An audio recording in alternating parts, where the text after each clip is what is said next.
అమ్మా, యేసయ్య తమ్ముడి జ్వరం తగ్గిస్తారా? మరి మందు వేయవా? మందులు మాత్రలు వేసుకోకపోతే వ్యాధి ఎలా తగ్గుతుంది?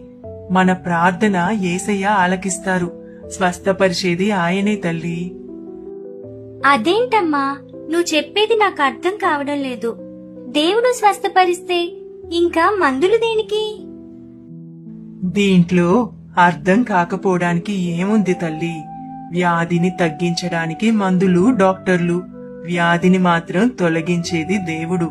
కొన్నిసార్లు డాక్టర్లు కూడా ఏమీ చేయలేక చేతులెత్తేస్తారు.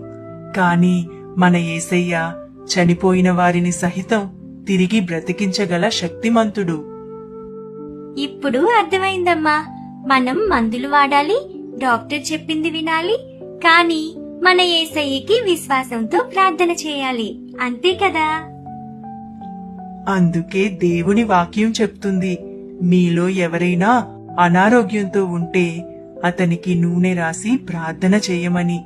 విశ్వాస సహితమైన ప్రార్థన ఆ రోగిని స్వస్థపరుస్తుంది.